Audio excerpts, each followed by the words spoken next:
all about wine. It took me a while to line that. I was like, Line it what up. does? And I didn't have what the counter started at. I don't know if the counter started at 10 seconds or 5 seconds, but yeah, I know now. Yeah, you had it I lined guess we up. need to run this.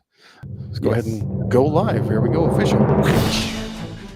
This is All About Wine, the talk show dedicated to the wine industry since 2009.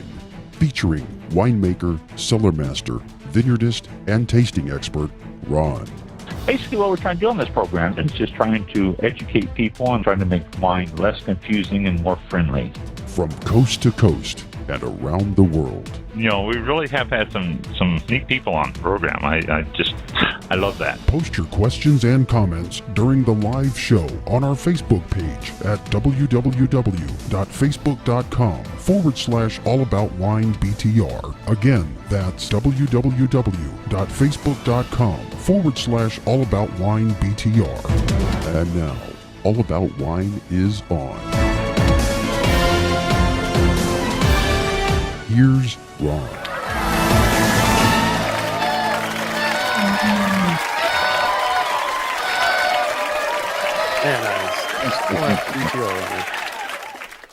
You know, the next thing you're going to have to work on is get that BTR out of there, too. Yes. I will have to. There's a couple of places it's on there. Yeah, and in the closing, too, I think it's on there. I think it is. Yep. I have to, let's see. They've embedded themselves into us daily lives. Yes. Completely here. Yeah. Yep. It is May the 1st, and it is 7:01 p.m. So first day of May. Wow, this year is just flying by. It is. Welcome to the show. All About Wine. May Day. Today is May Day. May Day. Yeah. Yep. Welcome and dancing around the maple. I was reading some stuff on May Day, and Europe really celebrates the maypole much more than we do here in the States. It's not as popular here in the States, which surprised me. Not that it's not popular; it's surprised me that it's so popular in Europe. Yeah, it's have a lot of celebrations and stuff for May Day in Europe. Pagan celebration originally, but it's yeah, it was just an interesting little thing I read on it.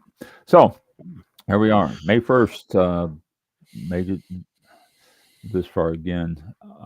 Welcome to the show. We just have, as always, some information for you. Trying to figure out, we're going to get some guests on. I guess we're getting pretty close to getting some guests on here because it seems to be working pretty smoothly. So maybe we can start having guests before long. But as of now, we don't have one tonight. But we do have some information for you, and I'll glossary and different we can talk about and keep you informed. One thing, though, I want to bring up is we received an email from FeedSpot. I don't know if you're familiar with them or not. FeedSpot ranks podcasts and blog sites and all that from all over. They do a bunch of stuff. They sent us an email saying that All About Wine was ranked on FeedSpot in the top 100 for 2024. And Mike got the email. I got the email, and we were, said, "Oh, good, sounds interesting." Well, we looked and saw where we were on the top 100, and they put us at number 10. Yay! We both were surprised and impressed with ourselves at number 10. There's a lot of them on there, a lot of them that are rated. I have listened to 2 or 3 of them, but out of the 100, that's going to be a project over the next couple of months to try to listen to some of the episodes and see what they're like and see what they do and all that. But FeedSpot, I guess it's feedspot.com. Yeah, it is. Go to podcastfeedspot.com and /wine underscore podcast. And that'll give you the list there. Or you can just go to FeedSpot. I'm sure you can work your way through and find it that way too. So FeedSpot has got us at number 10 for the best, most, no, it can't be the most listened, the best of the top 100 for 2024, which is, I think, impressive. I was really thrilled with that. So, you have any comments or anything, as always, let us know. All about wine101 at gmail.com. Or if you have any comments about anything or questions or anything, again, all about wine101 at gmail.com. And I'll get back with you or discuss it on the show if something we need to discuss and all that. Glossary. Let's hit some definitions here and start out. Ended up last week with the D's, and we're starting with the E's this week. So right into this. First one, E is early harvest. This denotes a wine made from early harvested grapes, usually lower than average in alcohol content or sweetness. When you harvest grapes early, it lowers your alcohol level because you haven't gotten the higher Brix, and Brix, BRX, is sugar levels in grapes. So therefore, the sugar turns to alcohol, so it usually produces less alcohol in your wine. So if you see a wine label that says early harvest, you're looking at lower alcohol content and or sweetness. Earthy. This describes wines with aromas or flavors of soil or earth. In small amounts, the aromas or flavors can add complexities and be a positive characteristic, but become negative as the intensity increases. This is something that you normally find in Pinot Noirs, an earthy aroma in Pinot Noirs. The next one is, and it's French, and it gives me a pronunciation. So I'm going to click on it and see what the pronunciation. Empottinage. Let's do this one more time. Oops. Empottinage. That's it. Empottinage. Empottinage. Ebourgeonnage. Empottinage. This is a French term for debudding vines. This is performed early in the growing season as part of yield control and canopy management. Beginning of the season, you have grapevines go crazy. They're trying to produce grapes and all sorts of stuff, and you get all sorts of buds. Empottinage, you go through and you pinch off, if you will, the buds, which actually gives more vigor to the others. So it's an important thing to do. Next one is also a French pronunciation. Let me see what that says. Okay.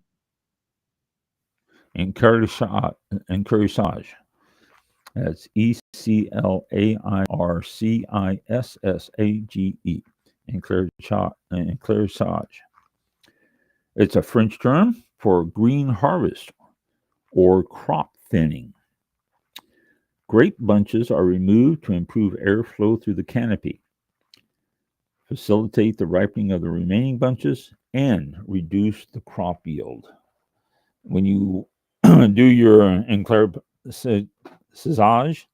it actually helps the grapes that are left there. It gives them better sunlight, better airflow, and it gives better ripening for the grapes that are left on the vine. Excuse me. Next one's a German term, and let's see how to pronounce that.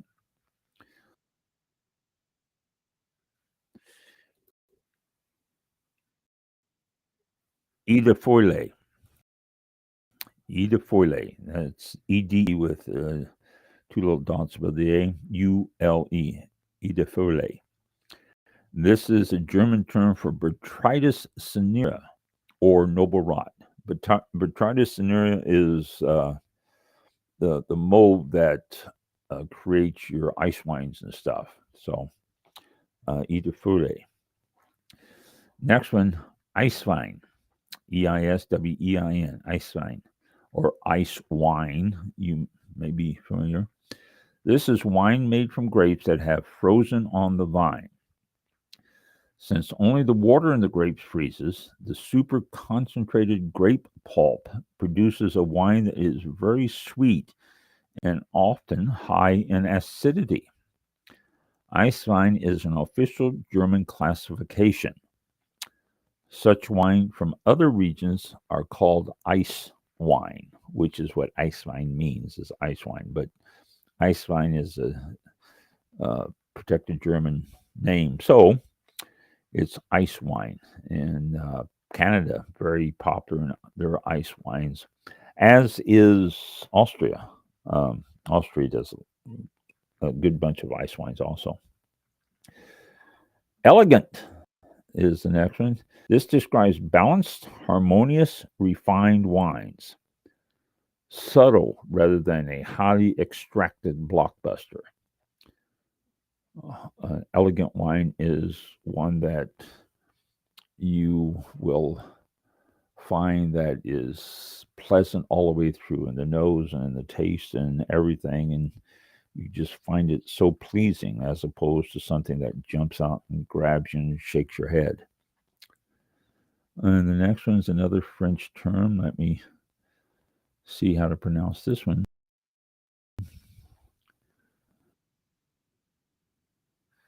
Élevage. Elevage. Élevage. This is a French term for the progression of wine between fermentation and bottling, comparable to the term raising in English. Think of élevage as a wine's adolescence or education. The raw fermented juice is shaped during this period into something resembling its final form through techniques such as barrel aging, filtering, and fining. Good winemaking decisions during élevage can help the juice achieve its full potential. Bad decisions can leave it flawed.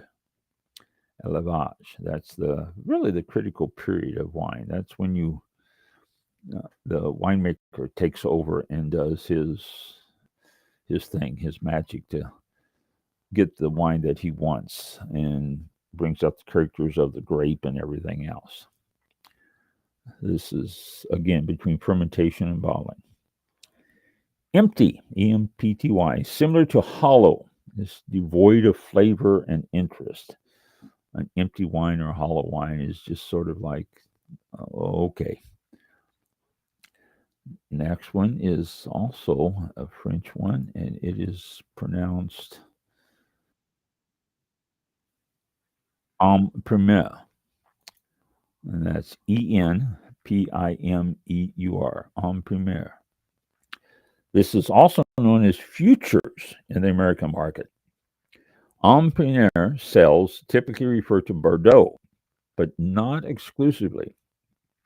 The en primeur offerings are a wine's first offer of a particular vintage when the initial price is set and offers buyers the opportunity to purchase wines before they are released.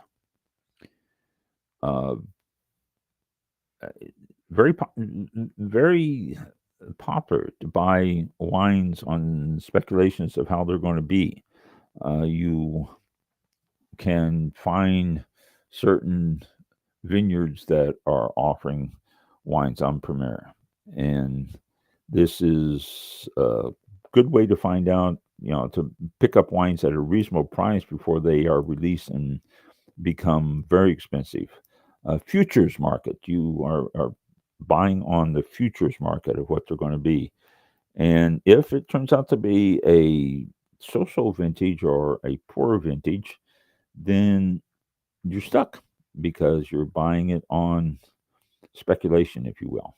But most of the time, when you're buying in Premier or futures, you have an idea of what you're doing. And Bordeaux is usually the most common one that you do this on, but it can also be used in other markets, Burgundies and different things like that.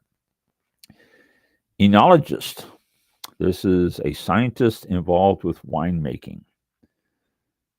Enology is the science and study of winemaking. That's Enology. Also sometimes spelled Oenology.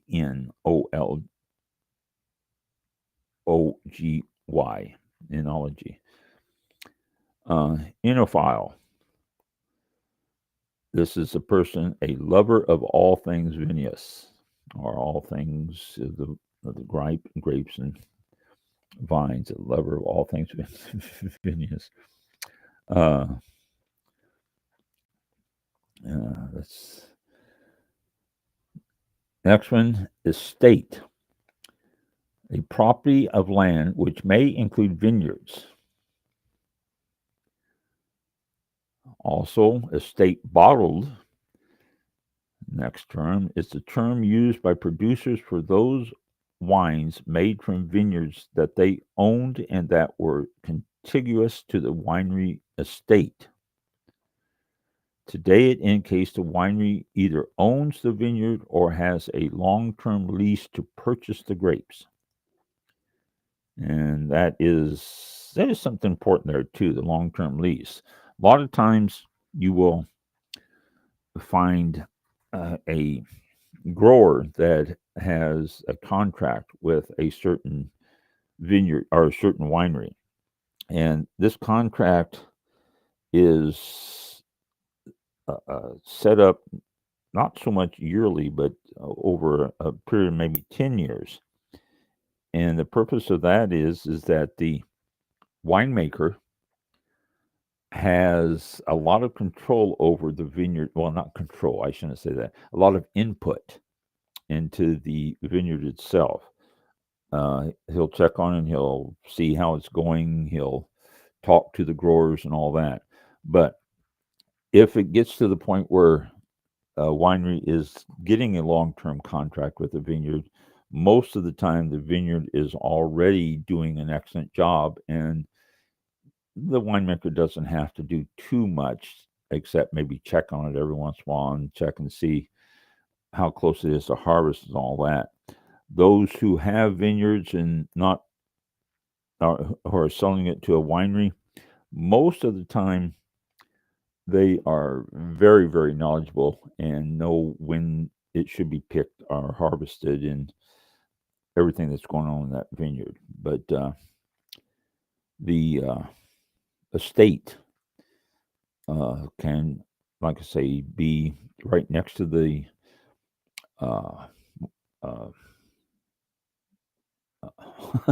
right next to the winery, or it could be a different vineyard that is associated with winery.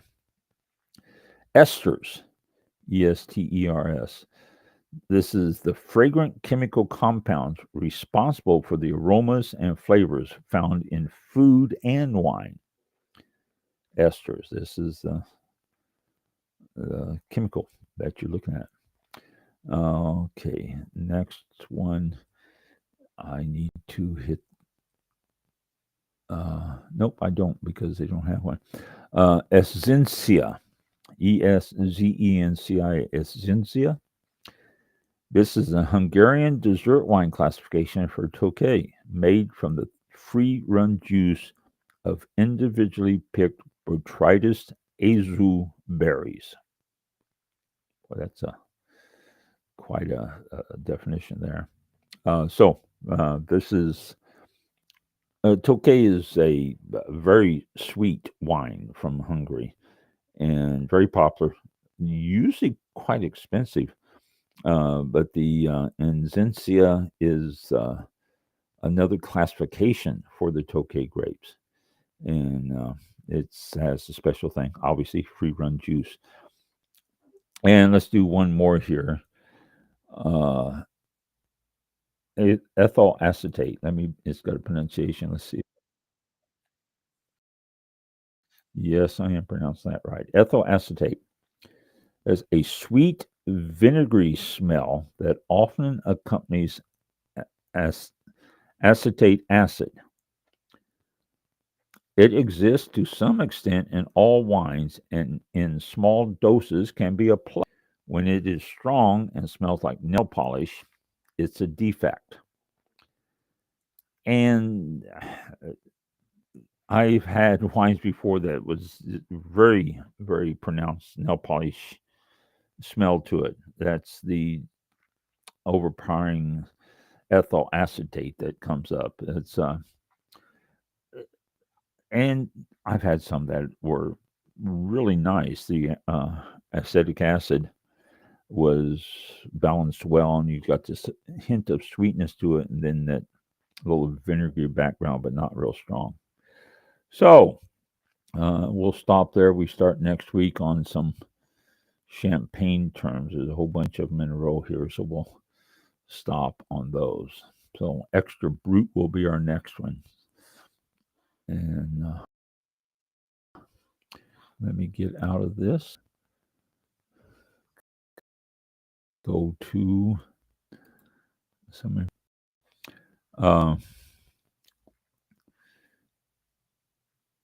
This is nope, that's not the one I want.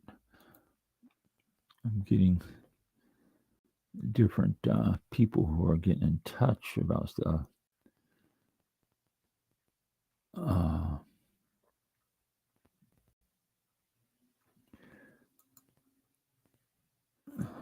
No, what did I do? I lost what I wanted to do here. Where is it? Well, that's the wrong list there. Okay, here we are. Okay, come up. Okay. It says this is an article out of the San Francisco Chronicle. In fact, a few of these I'm going to talk to you about here are out of the Chronicle.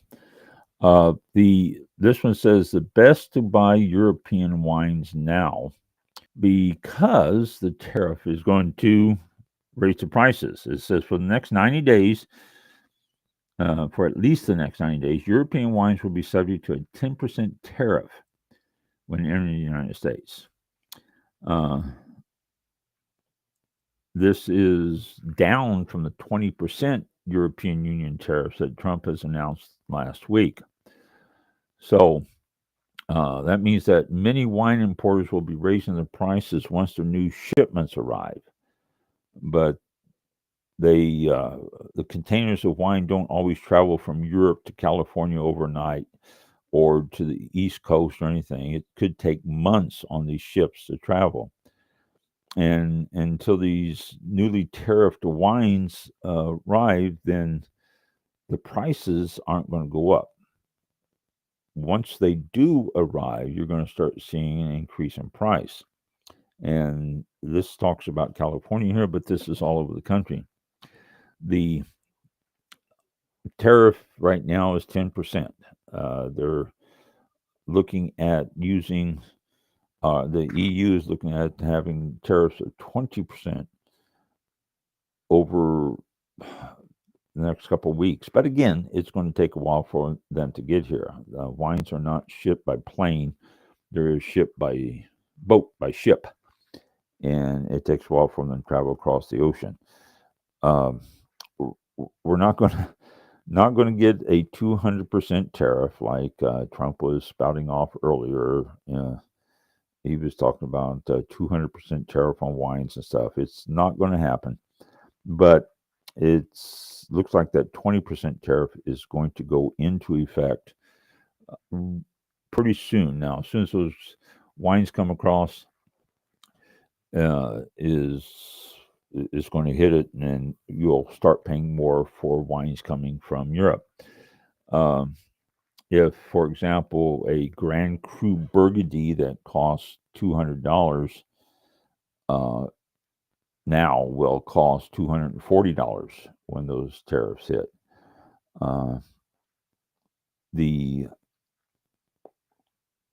By the glass is going to go up too. A $20 glass of wine will go up to $24. These are wines from Europe. Keep that in mind. Now, your domestic wines should not be affected. I say should. That doesn't mean that they won't be somehow or some way, but your domestic wines should all be keep their price. So, if you're a fan of European wines, shop now, because if once these tariffs start hitting, those prices are going to go up. It's going to be the same wine. It's not going to change anything. It's just going to cost you more. Okay, here's another one.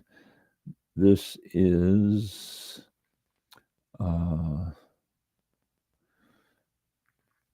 Simi, country's second largest wine company, announced a plan to acquire several major California wineries that could shake up that a rewrite of the power dynamics of the state's wine business industry. The states of California right now, $55 billion wine industry. But the wine group, which is headquartered in Livermore, has agreed to purchase some of America's most popular brands, including, and you've heard of most of these, Woodbridge, Simi, Meiomi, Cook's, J. Roget, and Robert Mondavi Private Selection, all those from Constellation Brands. The transaction price was not disclosed, but it will include all associated inventory, wineries, vineyards, offices, and facilities. Now, you probably won't see a change because Constellation Brand is enormous, and as is the wine group. There are two great big owners of all sorts of winery. Constellation Brands said in the company statement that the sale reflects the company's multi-year strategy to reconfigure their business, and they're going to start focusing on higher-end wine and craft spirits brands. So, Constellation Brand has been getting rid of stuff over the past couple of years. I've noticed. The Constellation's prospective divestment activity has become the talk of the wine industry, and rumors have swirled around that the company would be selling off its entire wine division. But so far, that hasn't happened. It still retains over a dozen of the higher-end wineries, including Robert Mondavi, which is a different section as opposed to Robert Mondavi Private Selection. Also, Sea Smoke and The Prisoner and Schrader and Domaine Curry. Constellation Brands are keeping those. And it's not the first time that Constellation has sold to Wine Group. Wine Group acquired 5 brands back in 2022, including Dreaming Tree, which is one of them. So it's really what I saw in this is more than it's a switching of a corporate head, more so than anything else. Not anything that's going to change anything that you're going to see or that it's going to affect what you're doing. Constellation's bottom shelf may be Wine Group's top shelf. They're saying the privately held Livermore Company, which is Wine Group, is dominated by mass market brands like Franzia, Cupcake, Big House, MD 2020, often referred to as Mad Dog. You've heard of that. And it's invested in other smaller brands that you see on the shelf. So this is going to basically just give a new corporate head. You might see new markets come into play. You might see smaller markets dropped. It's just a matter of corporate business of all this stuff, and that's really what it boils down to. But Constellation, big company, is diversing, and they're selling to a company that looks like they're trying to become bigger than they are, the wine group. Wine group just recently sold Concannon Vineyard, which was one of the oldest. Excuse me. In November, they sold Concannon Vineyard, which was one of the oldest wineries in California. It was founded in 1883, and so it's just all part of. You're constantly seeing different wineries being sold to different people and different groups buying different wineries. Most of the time, it doesn't affect you or what you're going to find in the store. What it will do is change the label on the back. And instead of, Constellation brand distribution or something, it will say wine group brand, something like that. So, but it is some big bucks that these people play with on this stuff. I mean, you're talking about billions of dollars for sales and stuff of these different wineries and different groups. Okay, let's go. This is something that caught my eye, which reflects the millennial. Oh, wait a minute. My engineer just brought me this evening's wine. Let's see what we've got here. Bonterra. This is Bonterra Cabernet Sauvignon.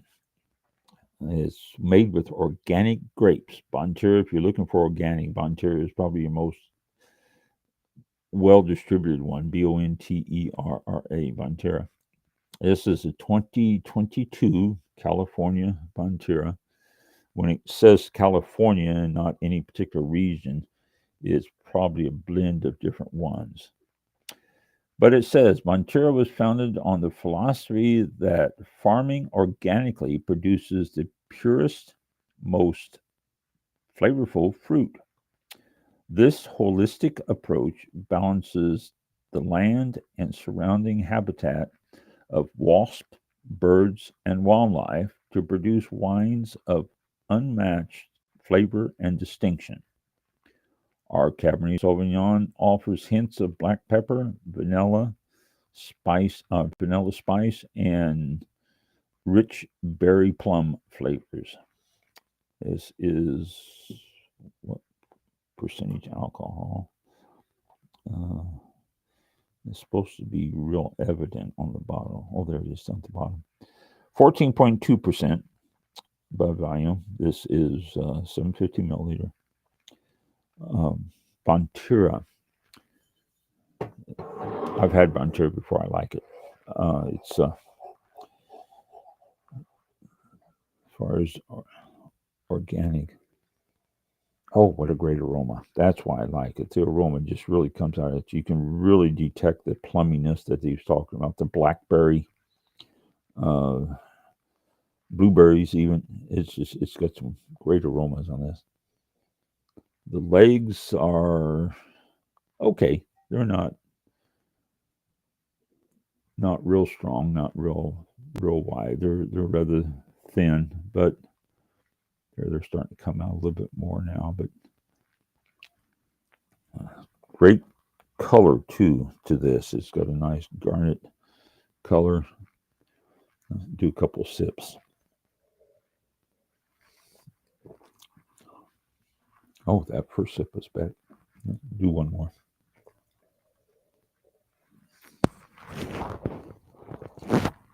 Oh, very good. It's got some the plumminess carries over into the taste too. That's a great thing about it, the plumminess and those taste. Detecting a little bit of, not a lot of the vanilla. They mention vanilla. It is there, but it's not real strong.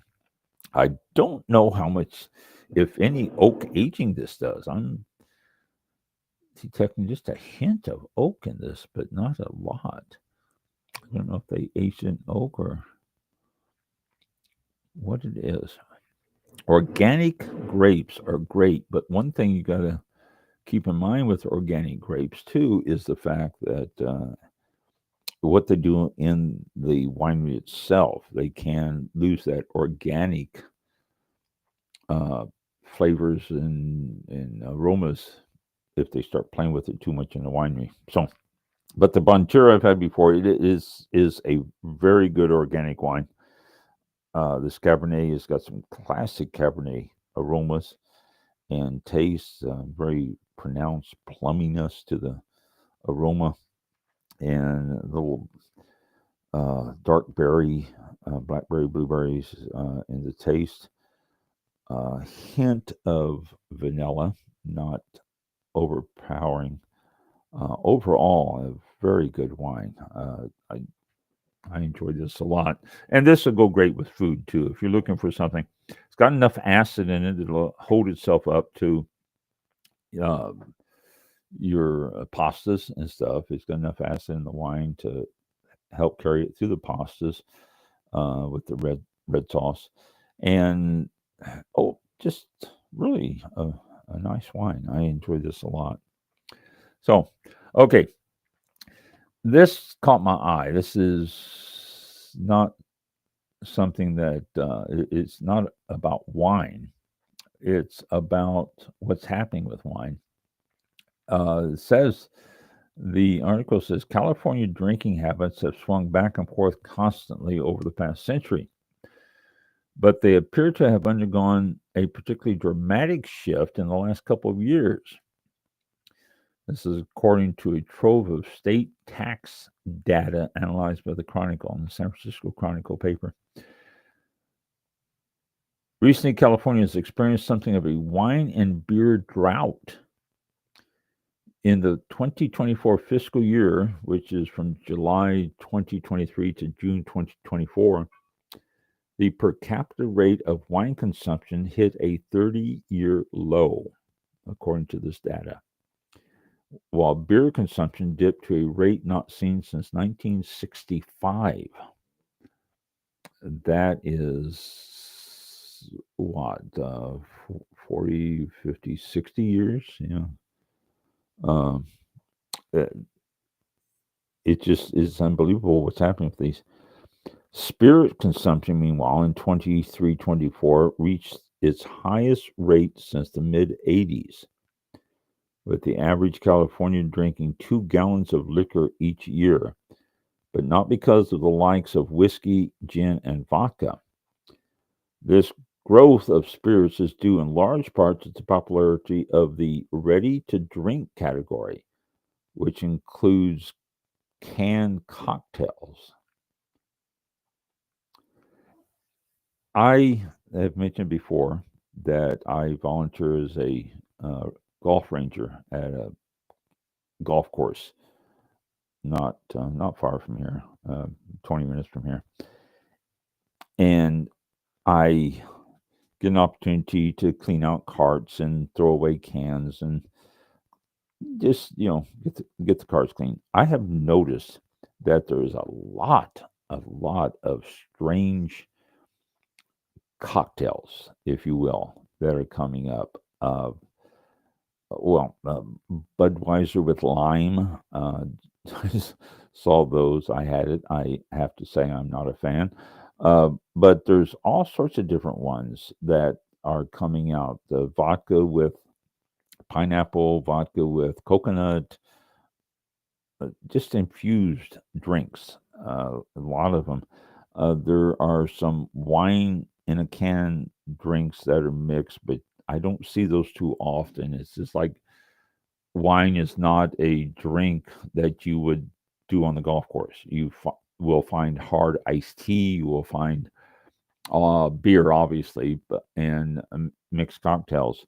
But wine just seems to be something that is not as popular on a golf course as you would any of the other types of spirits, which is sad because wine comes in a can. You can take it out there with you. In fact, I have wine in a can, and I've taken it out on a golf course with me.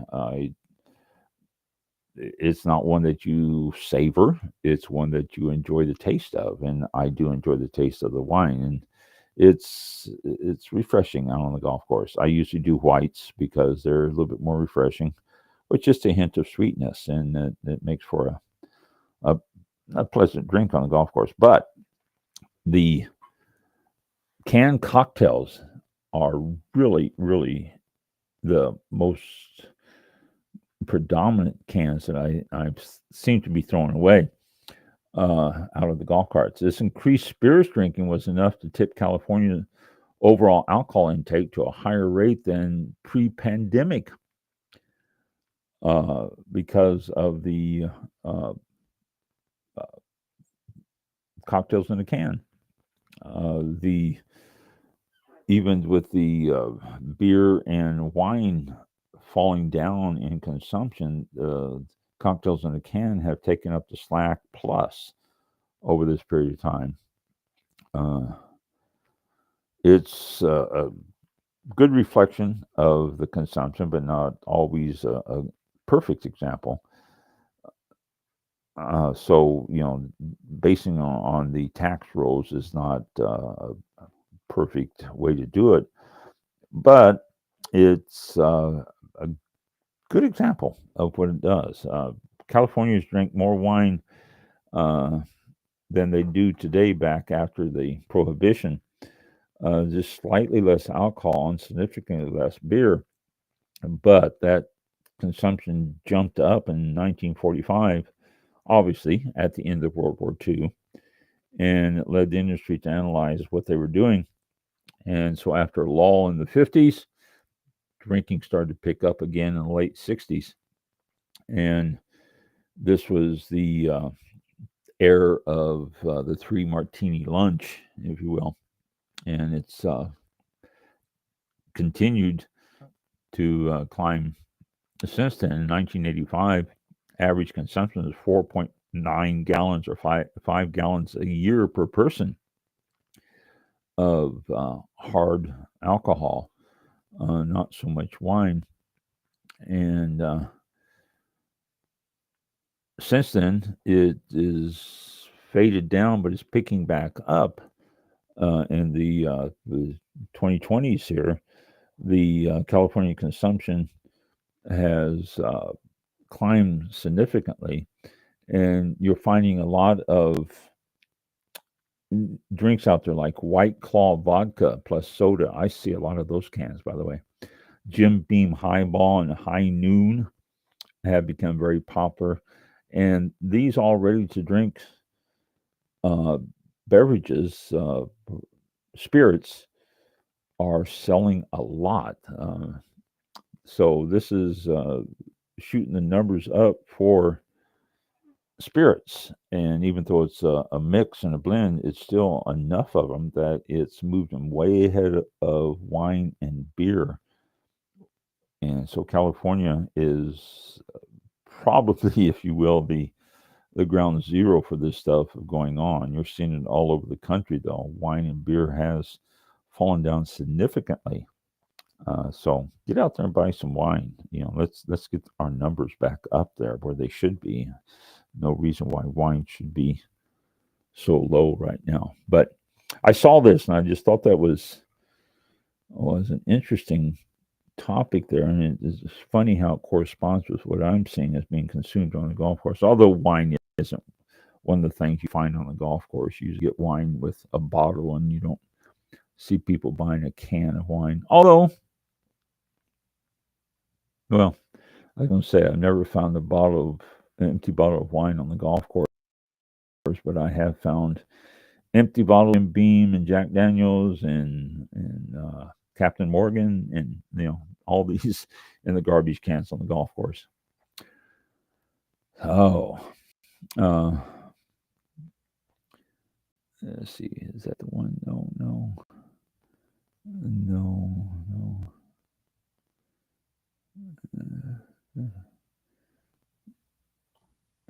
No, let's see. I'm trying to find.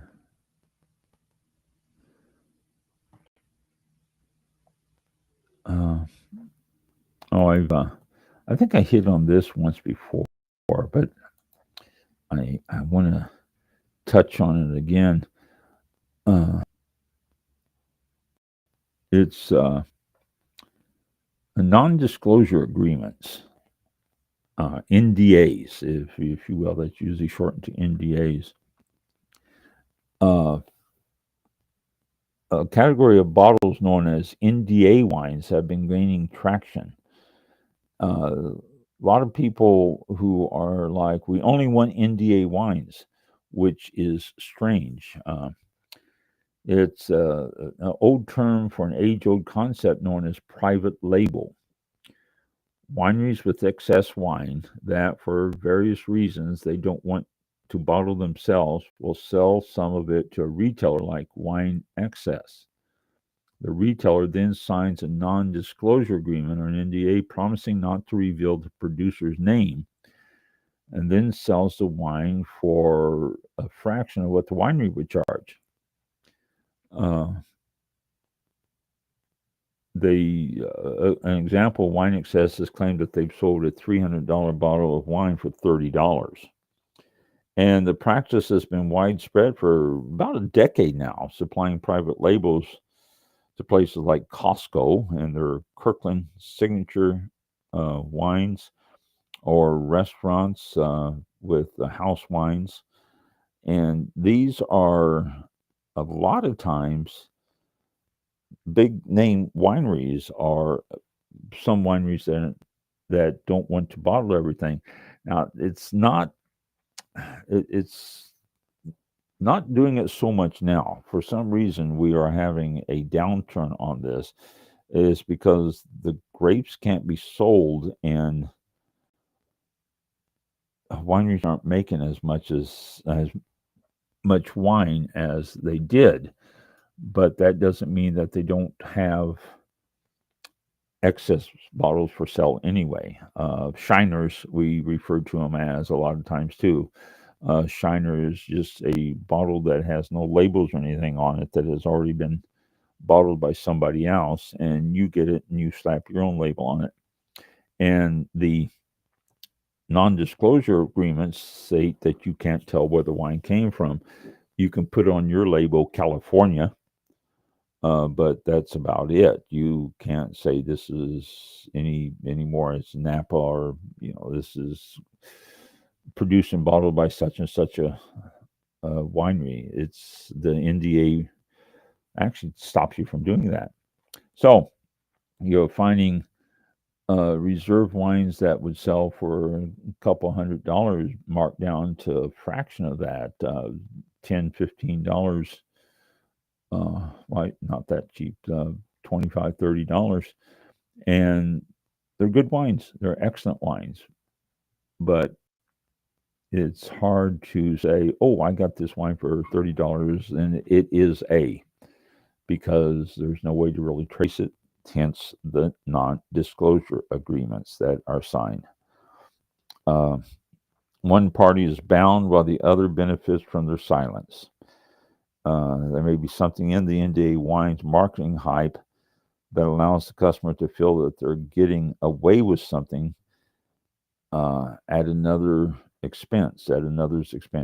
Basically, they're getting away with good wines from a winery, but not really. The wineries are making their money. They're not hurting anything, and they're selling the wine to cover their cost, bottles, corks, capsules, the wine itself. So it's all good for everybody and you. And so if you see wines that don't have the labeling on it, or things that are being sold in places like Costco or Sam's Club under their own label, and it doesn't say anything on the back of the label, good chance that you might have yourself a very good winery that's making these wines for these people, or that they're selling them excess wines. It's not something that you're going to be able to pick up this year on a 2022 Cabernet, and the next year go back and pick up a 2023, because they may not have extras next year. It's just something that's going to pop up, and you're going to find different wines, or they may find a different winery and have the Costco or Sam's Club label on it. So if you find yourself some at a reasonable price, buy one bottle first. Don't go out and buy yourself a case. Buy one bottle, take it home, open it up, enjoy it, make notes on it. If you really enjoy it and you really like it, go back the next day and pick up more. But don't, on any wine, I always warn people, never ever go out and buy yourself a case of wine with the idea of putting it down and having it 5 years from now or whatever. Always buy the one bottle, taste it, be sure there's enough tannins in it, be sure it's ageable, be sure that you have something that you're going to enjoy. If you do, then you can go back and buy yourself a case, or however many you're so inclined to.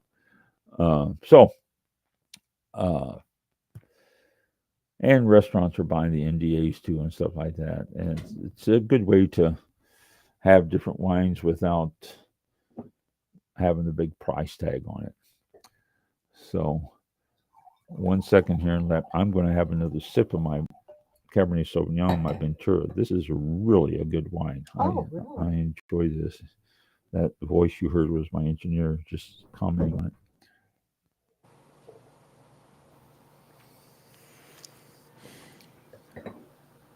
Yeah, that's good. I like that. Okay. Let me get out of this. And getting caught up on something I want to talk to you about.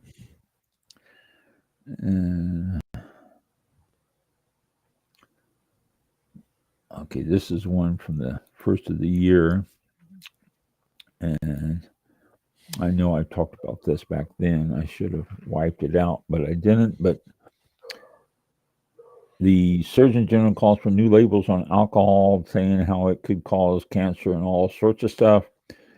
And any effort to add cancer warning labels to alcohol would face a significant pushback from the powerful beverage industry, which spends nearly $30 million every year lobbying Congress. Well, I'd like to be a congressman to get part of that money. The current guidelines recommend women have one drink or fewer per day, and men have stick with two or fewer.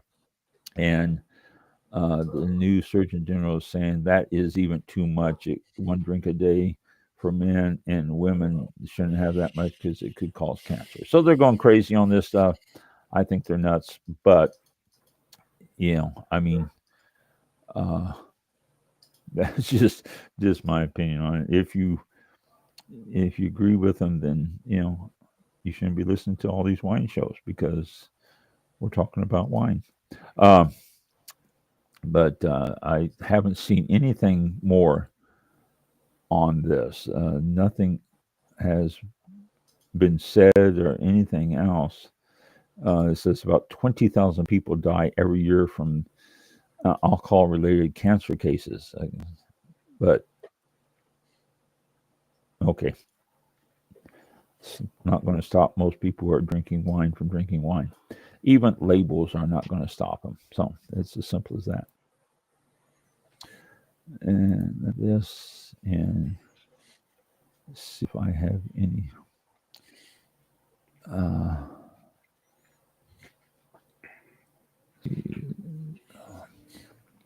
1440. I subscribe to a site called 1440, and it's really a good site. I enjoy it a lot. It's fascinating. But they have a whole section of wine, histories of wine, and all sorts of stuff. Check it out. 1440 is really a good site. And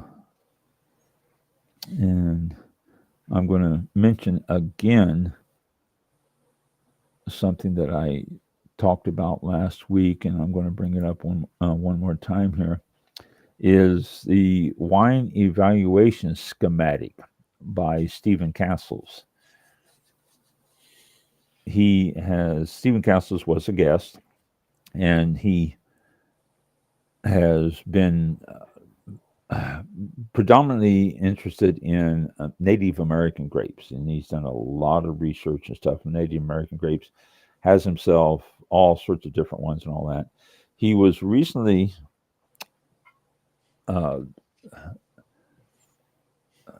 let's see, let me find, he was recently diagnosed with cancers. Let me find the article here so I can bring it up to you. Is it on this one or is it on mine? I have two email lists. I have one that is a one for the All About Wine, and then my personal one. And people send me emails to both of them, and sometimes I forget where it is. Oh, okay, here we are. Wine schematic thing. Stephen Castles says that he has recently been diagnosed with both lung and kidney cancers. His doctor says that both are not super aggressive, which he says is encouraging. But for the next 5 or 6 months or so, he will be recovering from surgeries for both of them. And his third surgery was just 2 weeks ago. So he, our thoughts are with him on that. He's really a nice guy, but he made what he calls a wine evaluation schematic. And this wine evaluation schematic is something like the aroma wheel, only goes into much more depth, if you will. It's much more top areas in it all.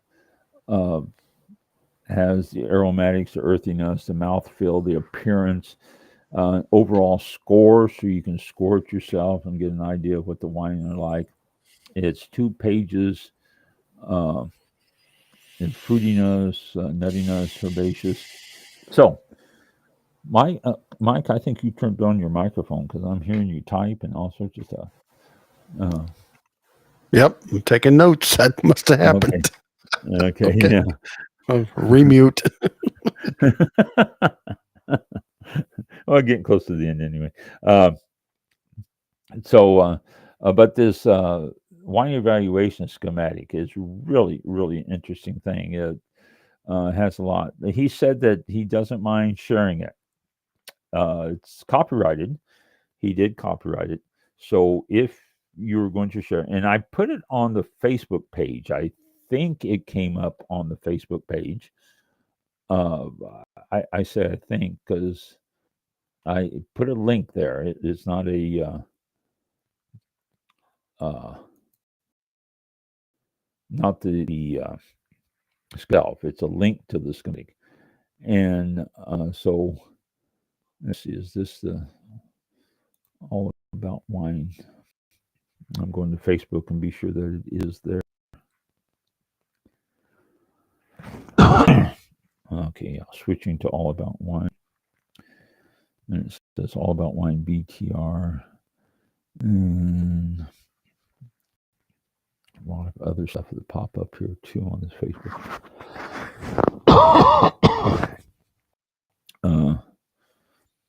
Well, I can't find it right now, but I'm sure I put it up there last week unless it disappeared. I'll search for it. If I don't see it, then I'll put it up again. But a great schematic, a great wheel, aroma wheel expanded beyond that. He says you're free to use it, all that you want to use it. Please give him credit. It is copyrighted. So, boy, I can't find it. I'm sure it hasn't disappeared this far down the list. Maybe I didn't get it up there properly for some reason. I clicked the link on it last week, so I don't know why it's not there. Do it again. If it's up there twice, it's not going to hurt anything anyway. So the wine schematic, Stephen Castles, a great thing. Check it out if it's on here. If it's not on here, I'll put it up again. Again, use it, share it. If you share it in any websites or anything, please give Stephen Castles credit. And what is 8 o'clock? It's, I believe, time to call it quits for another night on All About Wine. Now unmuted. Now unmuted. Yeah, I don't know what.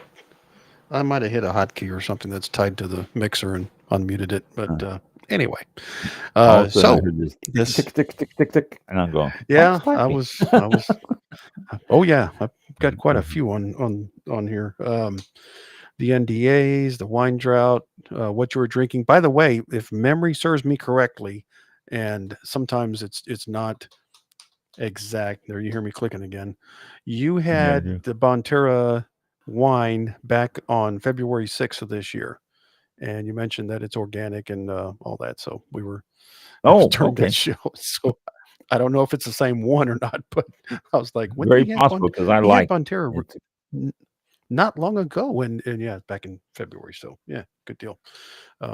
Just strictly going by memory, though. I try to remember stuff from the show. So very good. Let's see what else. Oh, one other thing. I just looked at notifications for the Facebook page, and Nanette Ward says she likes my post. Here is a link for the wine wheel. So it must have appeared up there because she was commented that she likes it. So yeah, here it is. It's All About Wine post, and it is a link. You're going to have to copy and paste it, but yeah,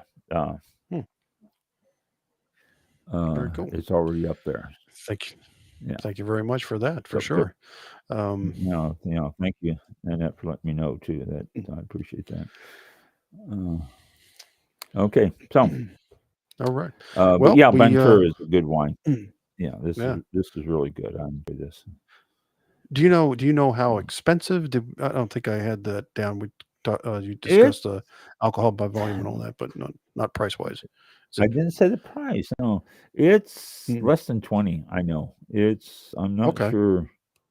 I'm not sure exactly what the price is. I always threaten when I buy wine to mark it on the label because I never save the receipts with them, and so I'm going to have to start doing that. Carrying out. Just trying to see if this is like something that's affordable to sample, and it is not if it's not your cup of tea, then it's kind of like, oh man, I just paid $300 for this wine. No, it's less than 20. But I guarantee you, it's less than 20. Okay, yeah, good. But I don't know. I really don't remember. Very affordable. Yes, it is. Yeah. Okay, cool. Yeah. And it's not imported, so it's not going to be in the $300 range the next couple of weeks or so. So that's good. You're right.